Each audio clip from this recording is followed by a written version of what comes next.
엄마는 이제 들어오시면 안 돼요. 70평생 지켜온 집 대문 앞에서 한민자는 딸에게 쫓겨났습니다. 어머님, 작년에 받으신 위임장 기억하시죠? 이제 이 집은 저희 겁니다. 사위는 A4 용지를 내밀었습니다. 알고 보니 관리 위임이라던 서류는 명예 변경 서류였습니다. 평생 모은 재산이 순식간에 남의 것이 되어 있었죠.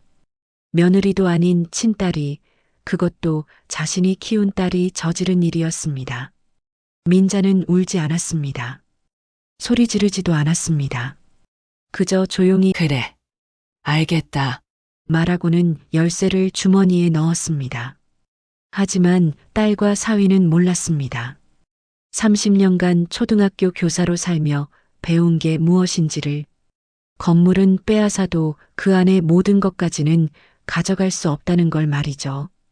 일주일 뒤 사위 가족이 여름휴가를 위해 별장에 도착했을 때 그들이 마주한 건 텅 빈 콘크리트 벽뿐이었습니다. 에어컨도 침대도 냉장고도 심지어 커튼 하나 없는 빈집이었죠. 이게 대체 무슨 짓이에요? 사위가 전화를 걸어 소리쳤지만 민자는 차분히 대답했습니다. 그 집은 당신들 거예요. 하지만 그 안의 물건들은 제 겁니다. 영수증도 다 있어요. 이 이야기가 어떻게 끝날지 궁금하시다면 구독 버튼을 눌러주세요. 좋아요와 댓글은 큰 힘이 됩니다. 댓글로 여러분의 의견을 나눠주시면 감사하겠습니다. 과연 70세 민자 할머니의 조용한 복수는 어떻게 진행되었을까요? 그리고 배신한 딸과의 관계는 어떻게 끝났을까요? 한민자는 열쇠를 쥔 채 대문 앞에 서 있었습니다. 70년을 살며 수없이 잡아본 물건이지만 오늘따라 금속의 차가움이 손바닥 깊숙이 박혔습니다. 강릉 바닷가 별장의 대문이었습니다. 민자가 50대 초반 남편과 함께 처음 샀던 집이었습니다. 당시 초등학교 교사였던 그는 여름방학마다 이곳에서 아이들과 파도 소리를 들었습니다. 남편이 세상을 떠난 뒤에도 민자는 매년 봄과 가을 이곳을 찾아 창문을 닫고 화분에 물을 주었습니다. 혼자서도 괜찮다고 스스로에게 증명하듯이요. 엄마, 이제 여긴 우리 집이에요. 딸 윤지연의 목소리가 들렸습니다. 차분했습니다. 연습한 듯한 억양이었습니다. 민자는 고개를 들었습니다. 지연은 대문 안쪽에 서 있었습니다. 선글라스를 벗지 않았습니다. 옆에는 사위 박상우가 팔짱을 낀 채 서 있었습니다. 들어오시면 안 돼요. 지연이 말을 이었습니다. 민자는 손에 쥔 열쇠를 내려다보았습니다. 오래된 황동 열쇠였습니다. 표면에 작은 흠집들이 세월처럼 새겨져 있었습니다. 무슨 소리니? 민자가 물었습니다. 목소리는 흔들리지 않았습니다. 30년간 교단에 섰던 사람의 차분함이었습니다. 상우가 한 발 나섰습니다. 그는 A4 용지 한 장을 내밀었습니다. 어머님, 이건 효율적 관리를 위한 결정입니다. 작년에 받으신 위임장 기억하시죠? 저희가 이제 이 집을 관리하게 됐습니다. 민자는 서류를 받아들었습니다. 글자들이 눈앞에서 흔들렸습니다. 부동산 명의 변경, 관리권임, 소유자 변경, 절차 진행 중. 민자는 천천히 고개를 들었습니다. 내가 서명한 건 관리위임이었어. 명의 변경이 아니라. 법적으로는 같은 겁니다. 어머니. 상우의 목소리에는 미안함이 없었습니다. 민자는 딸을 바라보았습니다. 지연은 여전히 선글라스 너머로 시선을 피했습니다. 지연아, 민자가 불렀습니다. 지연의 어깨가 미세하게 떨렸습니다. 얘기 좀 하자. 엄마, 이게 다 엄마를 위한 거예요. 혼자 이 큰 집 관리하시는 게 얼마나 힘드세요. 저희가 책임지고 관리할게요. 내 의견은 묻지 않았구나. 짧은 침묵이 흘렀습니다. 바람이 불어왔습니다. 바다 냄새가 났습니다. 민자는 그 냄새를 깊이 들이마셨습니다. 대문 옆에서 인기척이 들렸습니다. 신우이 박미란이었습니다. 그는 부동산 중개사무소 명함을 손에 쥐고 있었습니다. 형님, 이해해 주세요. 요즘 같은 부동산 시장에서 이런 자산을 제대로 관리 안 하면 손해예요. 저희가 알아서 잘할게요. 민자는 서류를 접었습니다. 천천히 정확하게 4번 접었습니다. 그리고 상우에게 돌려주었습니다. 그래. 알겠다. 지연이 놀란 듯 고개를 들었습니다. 상우와 미란도 서로를 보았습니다. 민자의 얼굴에는 분노도 눈물도 없었습니다. 그저 깊은 평온함만이 있었습니다. 민자는 열쇠를 주머니에 넣었습니다. 그리고 돌아섰습니다. 20년을 닫고 가꾼 대문을, 여름마다 페인트 칠을 해주던 현관을, 남편과 마지막 커피를 마셨던 테라스를 등지고 걸었습니다. 차에 올라타기 전 민자는 한 번 더 집을 바라보았습니다. 붉은 벽돌벽, 하얀 커튼이 흔들리는 창문, 직접 심은 장미 넝쿨, 모든 것이 그대로였습니다. 하지만 이제 더 이상 그의 것이 아니었습니다. 엔진을 켰습니다. 백미러에 지연의 모습이 작게 보였습니다. 딸은 여전히 그 자리에 서 있었습니다. 민자는 조용히 말했습니다. 아무도 듣지 못할 목소리로 싸우지 않을 거야. 하지만 가만히 있지도 않을 거야. 차가 출발했습니다. 강릉에서 서울까지는 2시간 반이었습니다. 민자는 그 시간 동안 단 한 번도 뒤를 돌아보지 않았습니다. 대신 주머니 속 열쇠를 만지작거렸습니다. 차갑고 단단한 금속의 감촉이었습니다. 복수는 뜨거운 것이 아니었습니다. 때로는 이렇게 차갑게 조용히 시작되는 것이었습니다. 서울로 돌아온 민자는 집 앞 골목에서 차를 세웠습니다. 엔진을 끄자 갑자기 조용해졌습니다. 귀에서 윙윙거리는 소리가 났습니다. 2시간 반을 운전했지만 피곤하지 않았습니다. 오히려 머릿속이 너무 선명했습니다. 현관문을 열었습니다. 30평 아파트였습니다. 남편과 살던 집, 지연이가 자라던 집이었습니다. 거실 소파에 앉았습니다. 창밖으로 저녁 노을이 보였습니다. 민자는 핸드백에서 황동 열쇠를 꺼냈습니다. 손바닥 위에 올려놓고 한참을 들여다보았습니다.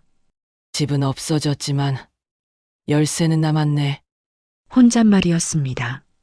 목소리가 허공에 흩어졌습니다. 다음 날 아침 민자는 1층 편의점 앞 벤치에 앉았습니다. 오전 9시였습니다. 곧 아는 얼굴이 나타났습니다. 같은 아파트 103동에 사는 강동식이었습니다. 66세, 전직 공무원이었습니다. 민자보다 4살 아래였지만 20년 넘게 알고 지낸 이웃이었습니다. 민자 씨 여기 웬일이에요? 동식이 손을 흔들었습니다. 민자는 자리를 비켜주었습니다. 동식 씨, 커피 한잔 할까요? 좋죠. 두 사람은 편의점에서 캔커피를 사서 벤치에 나란히 앉았습니다. 민자는 천천히 이야기를 시작했습니다. 강릉 별장, 위임장, 명예 변경, 딸의 말, 사위의 태도, 대문 앞에서의 순간까지. 동식은 묵묵히 들었습니다. 중간에 끼어들지 않았습니다. 그래서 그냥 돌아왔어요. 민자가 말을 마쳤습니다. 동식은 캔을 내려놓고 한숨을 쉬었습니다. 참 기가 막히네요. 친딸이 그럴 수가. 저도 믿기지 않아요. 민자의 목소리는 담담했습니다. 동식은 잠시 생각에 잠겼습니다. 그는 평생 구청 민원과에서 일했던 사람이었습니다. 법과 제도를 다루는 일이 익숙했습니다. 민자 씨 그런데 한 가지 물어봐도 돼요? 네, 그 집 안에 있는 가구나 물건들 누가 샀어요? 민자는 고개를 들었습니다. 전부 제가 샀죠. 남편이랑 같이 샀거나 남편 돌아가신 뒤에 제가 산 거예요. 동식의 눈빛이 달라졌습니다. 그럼 영수증 같은 거 있어요? 있을 거예요.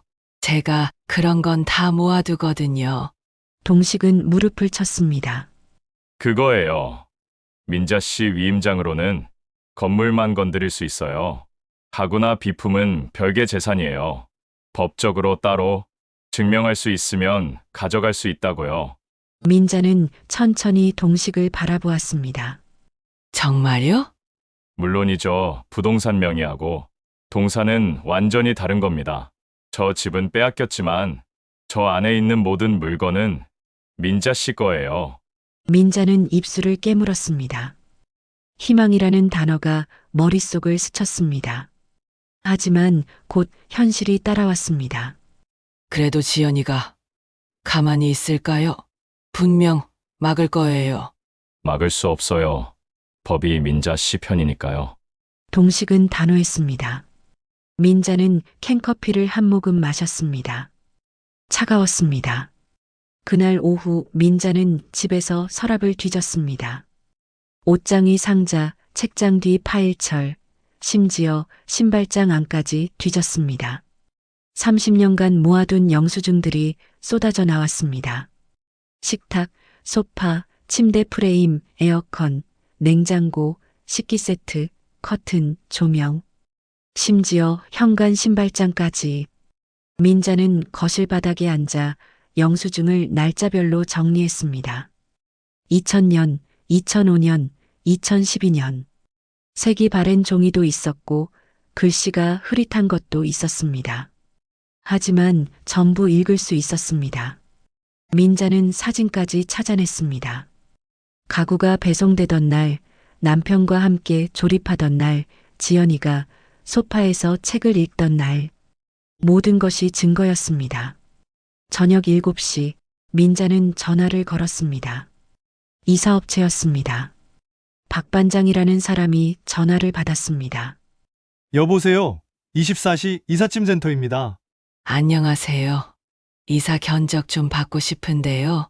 네. 어디에서 어디로 이사하시나요? 강릉에서 서울로요. 근데 조금 특별한 경우예요. 민자는 상황을 설명했습니다. 박 반장은 처음엔 어리둥절했지만 곧 이해했습니다. 아, 그러니까 건물은 남의 거고 안에 있는 물건만 빼오시는 거죠? 네, 맞아요. 법적으로 문제 없는 거 맞죠? 물론이죠. 영수증 있으시면 아무 문제 없습니다. 저희가 목록 작성도 도와드릴 수 있어요. 고맙습니다. 민자는 날짜를 잡았습니다. 이번 주 금요일이었습니다. 박 반장은 아들 둘과 함께 가겠다고 했습니다. 준호와 태우였습니다. 전화를 끊고 민자는 일기장을 꺼냈습니다. 오래된 공책이었습니다. 표지가 해져 있었습니다. 펜을 들고 한 문장을 썼습니다. 가족이 내 등을 밀면 나는 물에 빠지지 않는다. 대신 수영을 배운다. 글씨가 떨렸습니다. 하지만 문장은 또렷했습니다. 밤 10시 휴대폰이 울렸습니다. 지연이었습니다. 민자는 한참을 바라보다가 전화를 받았습니다. 여보세요. 엄마, 괜찮으세요? 지연의 목소리는 조심스러웠습니다. 민자는 대답하지 않았습니다. 엄마, 오늘 너무 놀라셨죠? 저도 그렇게 말하려던 건 아니었어요. 그래. 엄마, 이해해 주세요. 이게 다 엄마를 위한 거예요. 저희가 관리하면 엄마는 편하게 쉬실 수 있잖아요. 민자는 천장을 바라보았습니다. 형광등이 희미하게 깜빡였습니다. 지연아, 네, 엄마. 나 이제 안 갈게. 네, 뭐가요? 그 집 이제 안 갈게. 너희끼리 잘 써. 짧은 침묵이 흘렀습니다. 지연이 안도하는 한숨소리가 들렸습니다. 엄마, 감사해요. 이해해 주셨어. 그래. 잘 자. 민자는 전화를 끊었습니다. 핸드폰 화면이 어두워졌습니다. 민자는 다시 일기장을 펼쳤습니다. 방금 쓴 문장 아래에 한 줄을 더 적었습니다. 용서는 나중 일이다. 지금은 수영할 시간이다. 금요일이 다가오고 있었습니다. 민자는 영수증 바인더를 책상 위에 올려놓았습니다. 두께가 5cm는 되었습니다. 30년의 무게였습니다. 창밖으로 밤하늘이 보였습니다. 별은 없었습니다. 하지만 민자는 괜찮았습니다. 별이 없어도 길은 찾을 수 있었으니까요. 금요일 아침 7시 민자는 강릉행 고속도로에 올랐습니다. 조수석에는 영수증 바인더가 놓여 있었습니다. 백미러로 뒷좌석을 확인했습니다. 카메라, 물티슈, 테이프, 그리고 30년 전 구입 영수증까지 모든 것이 준비되어 있었습니다. 9시 30분 강릉 별장 앞에 도착했습니다. 박 반장의 트럭이 이미 와 있었습니다. 큰 트럭 한 대, 작은 트럭 한 대였습니다. 박 반장과 아들 준호, 태우가 내렸습니다. 안녕하세요, 할머니. 준호가 인사했습니다. 28쯤 되어 보였습니다. 태우는 25 정도였습니다. 두 청년 모두 예의 바른 표정이었습니다. 고맙습니다. 수고가 많으실 텐데. 민자가 열쇠를 꺼냈습니다. 대문을 열었습니다. 20년을 열고 닫던 문이었습니다. 삐걱 소리가 났습니다. 익숙한 소리였습니다. 현관을 지나 거실로 들어갔습니다. 모든 것이 그대로였습니다. 베이지색 소파, 원목 식탁, 벽에 걸린 시계, 창가의 화분. 민자는 잠시 멈춰 섰습니다. 박 반장이 다가왔습니다. 할머니, 어디서부터 시작할까요? 거실부터 할까요? 목록부터 만들어야 할 것 같아요. 박 반장은 노트를 꺼냈습니다. 민자는 바인더를 펼쳤습니다. 하나씩 짚어가며 설명했습니다. 이 소파는 2003년 5월에 샀어요. 영수증 여기 있고요. 식탁은 2005년이에요. 의자는 따로 추가로 산 거고요. 준호가 사진을 찍었습니다. 태우가 포스트잇에 번호를 적어 가구마다 붙였습니다. 체계적이었습니다. 11시 30분 에어컨 2대가 분리되었습니다. 냉장고와 세탁기도 옮겨졌습니다. 침실의 침대와 옷장, 화장대까지 영수증이 있는 모든 것이 차례로 트럭에 실렸습니다. 12시가 넘었을 때 검은색 SUV 한 대가 들어섰습니다. 상우였습니다.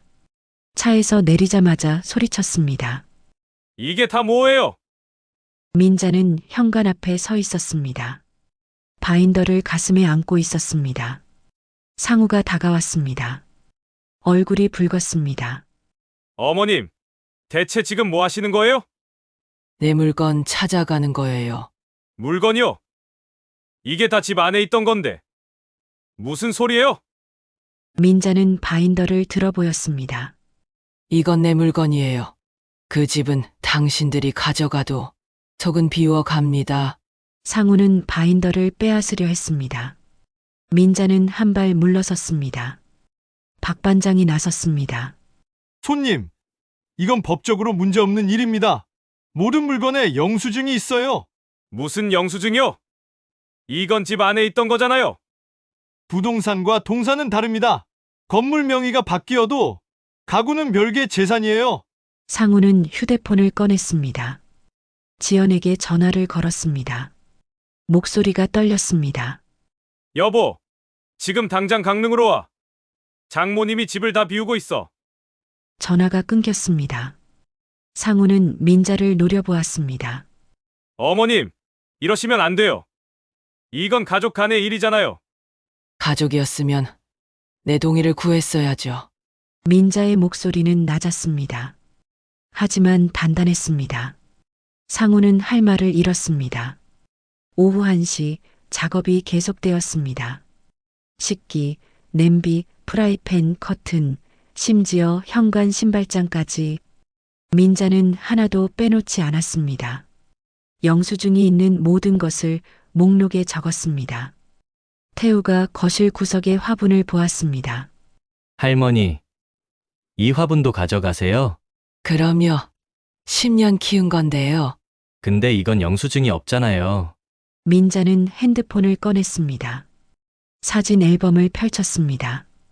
2013년 5월 화원에서 찍은 사진이 있었습니다. 영수증과 화분이 함께 나온 사진이었습니다. 이것도 증거예요. 태우는 감탄했습니다. 할머니, 진짜 철저하시네요. 선생님은 원래 그래야 하거든요. 오후 2시 30분 지연이 도착했습니다. 차에서 내리자마자 비틀거렸습니다. 급하게 온 듯했습니다. 선글라스도 끼지 않았습니다. 얼굴이 창백했습니다. 엄마! 지연이 소리쳤습니다. 민자는 트럭 옆에 서 있었습니다. 준호가 마지막 침대 프레임을 씻고 있었습니다. 엄마, 이게 무슨 짓이에요? 민자는 대답하지 않았습니다. 지연이 다가왔습니다. 눈가가 붉었습니다. 엄마, 제발요, 이러지 마세요. 우리 얘기 좀 해요. 할 얘기 없어. 엄마, 제가 잘못했어요. 그런데 이건 너무한 거 아니에요? 민자는 딸을 바라보았습니다. 오랫동안 바라보았습니다. 그리고 입을 열었습니다. 지현아, 네, 사람이 몇 살부터 자기 물건 지킬 자격이 없어지니? 지연은 말문이 막혔습니다. 민자는 계속 말했습니다. 너는 엄마가 늙었으니까 아무것도 모를 거라고 생각했지. 위임장 하나면 다 가져갈 수 있을 거라고 생각했어. 틀렸어. 나는 70년을 살았어. 30년을 아이들 가르쳤고 법도 알아, 권리도 알아. 그러니까 이제 그만 날 어린애 취급하지 마. 민자는 돌아섰습니다. 박 반장에게 고개를 끄덕였습니다. 트럭 문이 닫혔습니다. 오후 3시 마지막 점검이 시작되었습니다.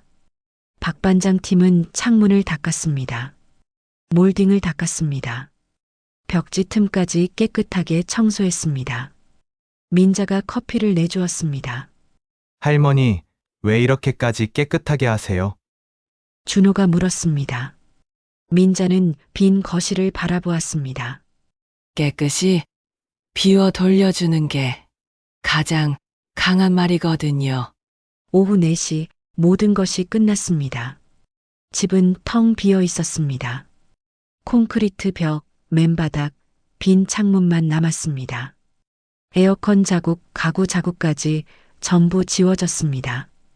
민자는 마지막으로 집안을 돌았습니다. 거실, 주방, 침실, 화장실. 20년의 기억이 있던 공간이었습니다. 이제 아무것도 없었습니다. 현관 앞에서 지연이 서 있었습니다. 울고 있었습니다. 민자는 그 앞을 지나쳤습니다. 열쇠를 상우에게 건넸습니다. 집은 당신들 거예요.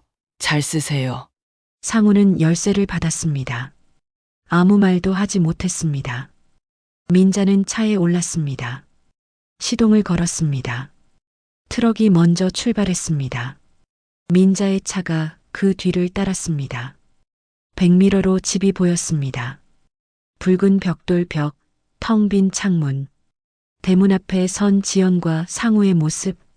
점점 작아졌습니다. 민자는 중얼거렸습니다. 이건 복수가 아니야. 질서가 제자리로 돌아가는 과정이야. 차는 고속도로로 접어들었습니다. 서울까지 2시간 반이었습니다. 민자는 라디오를 켰습니다. 클래식이 흘러나왔습니다. 바흐였습니다. 조용한 복수는 시끄러운 정의보다 강했습니다. 다음 날 토요일 아침, 민자는 창가에 앉아 커피를 마셨습니다. 서울 아파트 거실은 강릉에서 가져온 물건들로 가득했습니다. 소파, 식탁, 화분까지. 모든 것이 좁은 공간에 빼곡히 들어차 있었습니다. 휴대폰이 울렸습니다. 박 반장이었습니다. 할머니, 어제 수고하셨어요. 혹시 빠진 물건 없으세요? 아니요. 다 잘 받았어요. 고마워요. 참, 한 가지 여쭤봐도 될까요? 그러세요. 어제 딸분이 많이 우시던데 괜찮으세요? 민자는 잠시 말을 멈췄습니다. 창밖을 바라보았습니다. 괜찮아요. 괜찮을 거예요. 전화를 끊고 민자는 한숨을 쉬었습니다. 괜찮다고 말했지만 가슴 한쪽이 무거웠습니다. 지연의 울던 얼굴이 자꾸 떠올랐습니다. 오후 2시 이웃 강동식이 찾아왔습니다. 손에 과일 바구니를 들고 있었습니다. 민자 씨, 잘 다녀오셨어요? 네. 들어오세요. 동식은 거실을 둘러보았습니다. 물건들이 산더미처럼 쌓여 있었습니다. 와, 정말 다 가져오셨네요. 그럼요. 제 거니까요. 그런데 이제 어쩌실 거예요? 이 많은 물건을. 민자는 커피를 내왔습니다. 두 사람은 소파에 앉았습니다. 아직 모르겠어요. 일단은 여기 두고 천천히 생각해 보려고요. 딸분한테는 연락 안 오셨어요? 아니요. 상우 씨도요? 네. 동식은 고개를 끄덕였습니다. 조용히 커피를 마셨습니다. 같은 시각 강릉 별장에서는 다른 풍경이 펼쳐지고 있었습니다. 상우의 가족들이 도착했습니다. 어머니 박미란, 여동생 박지수, 조카들까지 모두 여름휴가를 위해 온 것이었습니다. 차에서 내린 미란이 현관문을 열었습니다. 그리고 멈춰섰습니다. 어머, 이게 뭐야? 텅 빈 거실이었습니다. 에어컨도 소파도 식탁도 없었습니다. 벽에는 가구가 있던 자국만 남아 있었습니다. 지수가 뒤따라 들어왔습니다. 오빠, 농담하는 거야? 가구가 왜 없어? 상우는 아무 말도 하지 못했습니다. 지연도 말없이 서 있었습니다. 에어컨은 어디 갔어? 애들이 더워 죽겠는데. 조카 둘이 울기 시작했습니다. 더웠습니다. 7월 중순이었습니다. 기온은 33도였습니다. 일단 렌탈 업체 불러야겠어, 빨리! 미란이 전화를 걸었습니다. 하지만 토요일 오후였습니다. 렌탈 업체는 모두 예약이 꽉 차 있었습니다. 가장 빨라야 월요일이었습니다. 월요일! 그럼 우리 오늘 밤은 어떻게 자라고? 저녁이 되었습니다.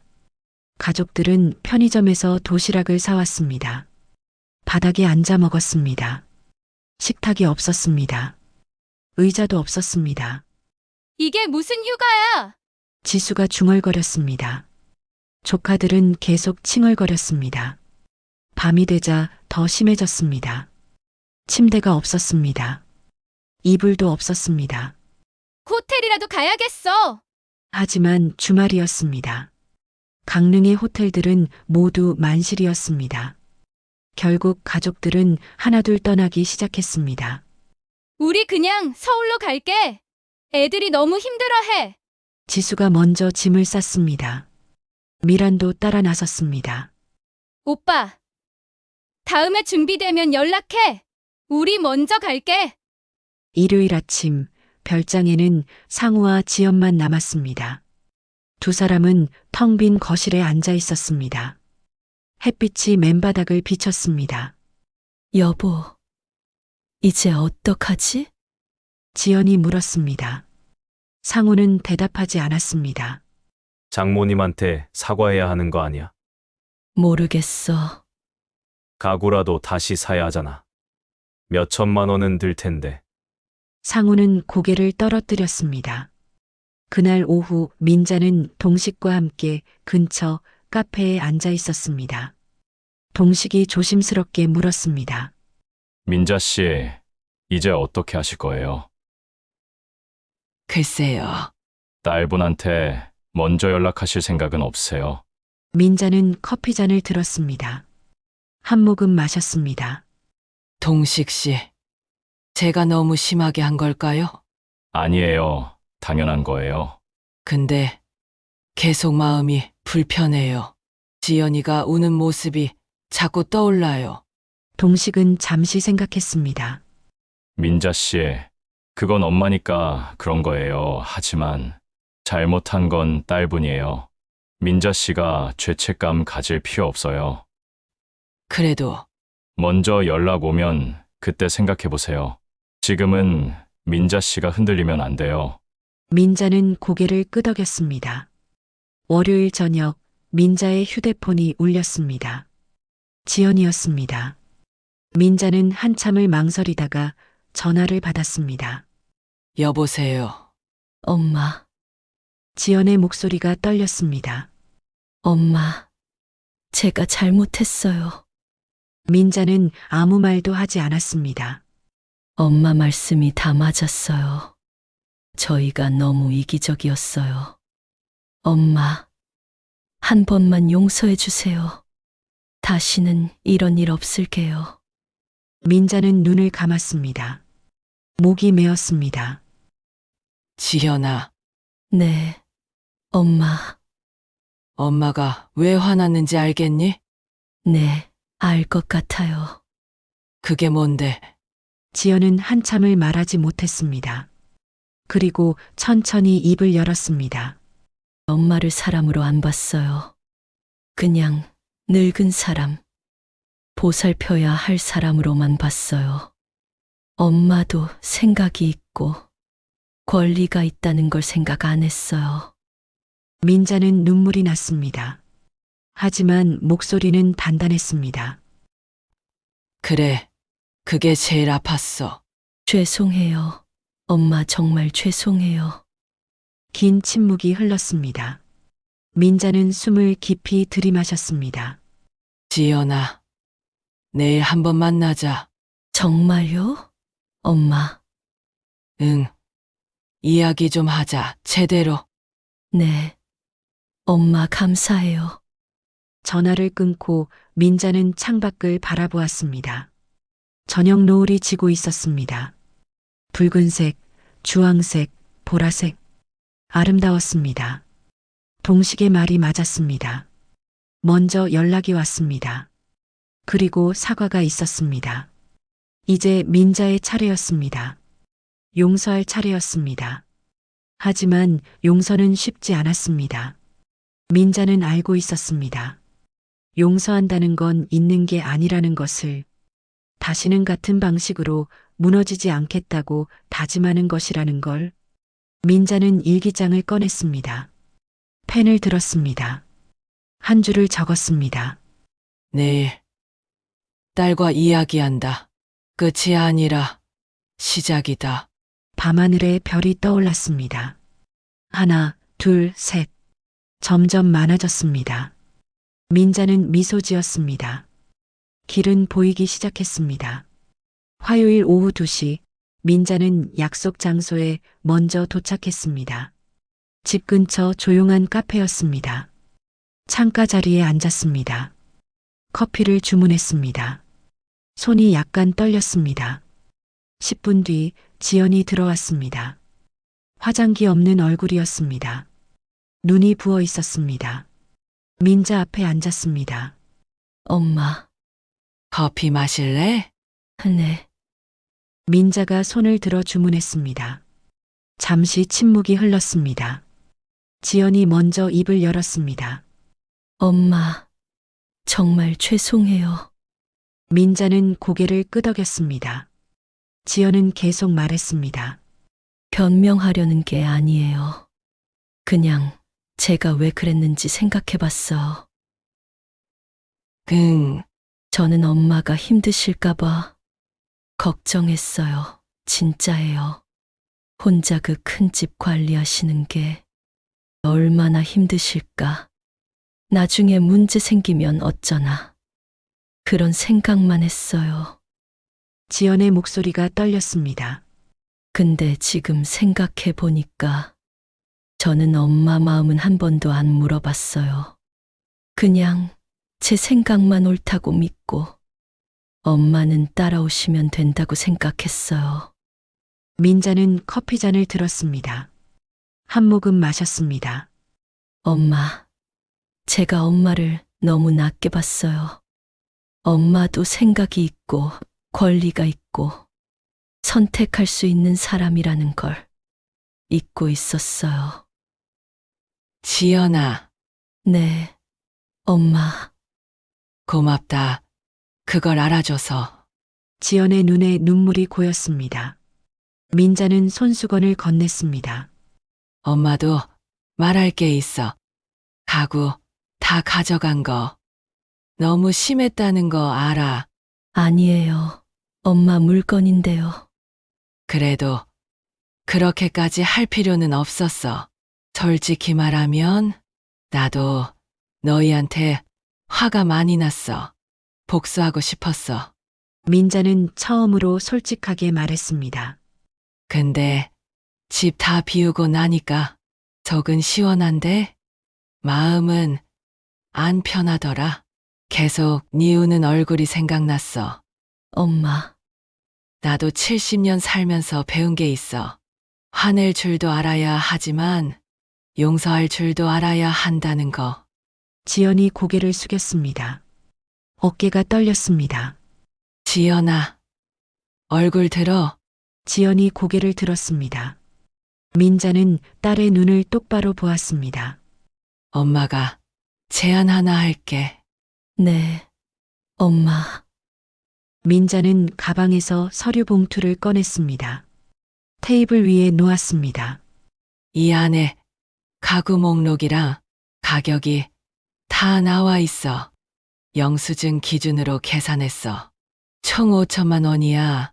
지연이 놀란 얼굴로 봉투를 보았습니다. 이걸 너희한테 파는 거야. 5천만 원 주면 가구 전부 다시 갖다 놓을게. 엄마, 대신 조건이 있어. 민자는 또 다른 서류를 꺼냈습니다. 공유 사용 계약서야 내가 직접 썼어. 지연이 서류를 받았습니다. 천천히 읽었습니다. 여름에는 주 단위로 번갈아 쓰기. 겨울은 엄마 우선. 서로 2주 전에 미리 통보하기. 열쇠는 각자 보관 그리고. 지연의 목소리가 멈췄습니다. 마지막 조항을 읽고 있었습니다. 다시는 위임장이나 어떤 서류로도 상대방의 동의 없이 재산을 건드리지 않는다. 이거 위반하면 계약 즉시 파기. 그래. 이게 제일 중요한 거야. 지연은 서류를 내려놓았습니다. 민자를 바라보았습니다. 엄마, 저희가 정말 잘못했어요. 이렇게까지 해주시는데. 잘못 알았으면 됐어. 그게 중요한 거야. 5천만 원 준비할게요. 시간 좀 주세요. 천천히 해. 그리고 가구는 이번 주말에 다시 갖다 놓을게. 너희 불편하잖아. 엄마, 지연이 일어나 민자를 안았습니다. 민자도 딸을 안았습니다. 오랜만이었습니다. 이렇게 아는 게 그날 저녁 상우가 민자에게 전화를 걸었습니다. 어머님, 저 상우입니다. 네, 죄송합니다. 정말 죄송합니다. 상우의 목소리는 진심으로 들렸습니다. 계약서 조건 다 받아드리겠습니다. 그리고 앞으로는 어머님 의견 먼저 여쭙겠습니다. 고맙습니다. 아니에요. 저희가 잘못했습니다. 전화를 끊고 민자는 미소 지었습니다. 작은 미소였습니다. 하지만 진심이었습니다. 금요일 박반장 팀이 다시 강릉으로 향했습니다. 이번에는 가구를 싣고 갔습니다. 민자도 함께 갔습니다. 오후 2시 별장에 도착했습니다. 지연과 상우가 나와 있었습니다. 민자를 보자 깊이 고개를 숙였습니다. 어머님, 감사합니다. 들어가요. 가구가 하나씩 제자리로 돌아갔습니다. 소파, 식탁, 침대, 에어컨, 냉장고. 화분도 창가에 놓였습니다. 커튼이 다시 흔들렸습니다. 저녁 6시 모든 것이 끝났습니다. 집이 다시 숨을 쉬기 시작했습니다. 지연이 주방에서 커피를 내왔습니다. 세 사람은 테라스에 앉았습니다. 바다가 보였습니다. 파도 소리가 들렸습니다. 저녁 노을이 하늘을 물들였습니다. 엄마, 이 집 정말 좋네요. 지연이 말했습니다. 민자는 고개를 끄덕였습니다. 그렇지. 아빠랑 처음 왔을 때가 생각나. 언제예요? 25년 전쯤 너 중학생 때였어. 여름방학마다 여기서 지냈잖아. 아, 맞다, 기억나요. 엄마가 매일 아침 바닷가 산책하셨죠. 응, 지금도 그래. 지연은 바다를 바라보았습니다. 한참을 말없이 보았습니다. 엄마, 제가 그동안 너무 많은 걸 놓치고 살았네요. 뭘? 엄마가 어떤 사람인지, 엄마가 뭘 좋아하는지, 엄마한테 이 집이 얼마나 소중한지. 민자는 딸의 손을 잡았습니다.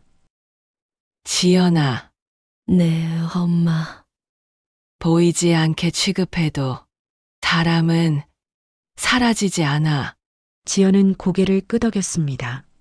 알았어요. 엄마 이제 알았어요. 한 달이 흘렀습니다. 8월 중순이었습니다. 민자의 차례였습니다. 민자는 혼자 강릉에 왔습니다. 아침 7시 바닷가를 걸으니 파도가 발을 적셔왔습니다. 시원했어요. 하늘은 맑게 개어 있었습니다. 집으로 돌아와 테라스에 앉았어요.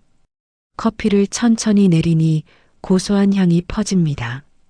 핸드폰을 꺼내 사진 한 장을 찍었어요.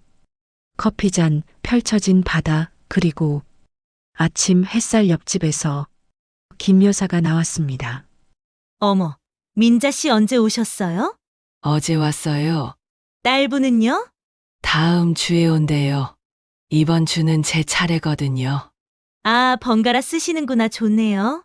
김 여사가 대문 쪽을 가리켰습니다. 근데 저기 누가 오시나 봐요. 민자가 돌아보았습니다. 낯선 여자 한 명이 걸어오고 있었습니다. 60대쯤 되어 보였습니다. 안녕하세요. 혹시 여기 사시는 분이세요? 네. 그런데요. 저는 옆 동네 사는 사람인데요. 이 집 정말 예쁘네요. 혹시 주인분이세요? 민자는 미소 지었습니다. 네, 우리 집이에요. 부럽다. 바다도 보이고. 여기 사시면 정말 좋으시겠어요. 그럼요. 커피 한 잔 하실래요? 아, 괜찮아요. 산책하다가 그냥 지나가는 길이에요. 여자가 손을 흔들며 갔습니다. 민자는 다시 앉았습니다. 커피를 한 모금 마셨습니다. 우리 집이에요. 민자는 그 말을 곱씹었습니다. 우리 집, 내 집, 다시 내 것이 된 집. 아니, 처음부터 내 것이었던 집. 다만 이제는 더 이상 혼자가 아니었습니다. 딸과 함께 서로를 존중하며 나누는 집이었습니다. 민자는 일기장을 꺼냈습니다. 펜을 들었습니다. 마지막 문장을 적었습니다. 용서한다는 건 있는 게 아니다. 다시는 같은 방식으로 무너지지 않겠다고 다짐하는 것이다. 그리고 그 다짐 위에서 우리는 다시 사랑할 수 있다. 저녁이 되었습니다. 휴대폰이 울렸습니다. 지연이었습니다. 엄마, 뭐 하세요? 테라스에서 노을 보고 있어. 혼자 괜찮으세요? 응, 아주 좋아. 엄마, 다음 주에 제가 갈게요. 엄마 좋아하시는 케이크 사갈게요. 그래, 기다릴게. 엄마, 사랑해요. 민자는 잠시 말을 멈췄습니다. 그리고 조용히 대답했습니다. 나도 사랑해. 전화를 끊자 하늘이 붉게 물들어 있었어요. 구름이 천천히 움직이고 파도는 규칙적으로 밀려왔습니다. 민자는 커피잔을 들어 마지막 한 모금을 마셨어요. 쓴맛과 단맛이 함께 느껴졌죠. 인생도 그런 것 같았어요. 쓴맛이 있어야 단맛도 알 수 있는 것. 배신이 있어야 용서도 의미 있는 거예요. 70년을 살며 배운 게 있다면 바로 그것이었습니다. 자리에서 일어나 커피잔을 씻고 커튼을 치고 불을 껐어요. 침대에 누우니 파도 소리가 들렸습니다. 편안했어요. 내일 아침도 다시 바닷가를 걸을 거예요. 커피를 마시고 책을 읽겠죠. 혼자지만 외롭지 않았어요. 나이 들었지만 약하지 않았습니다. 한민자는 70세였어요. 그리고 여전히 자기 인생의 주인이었습니다.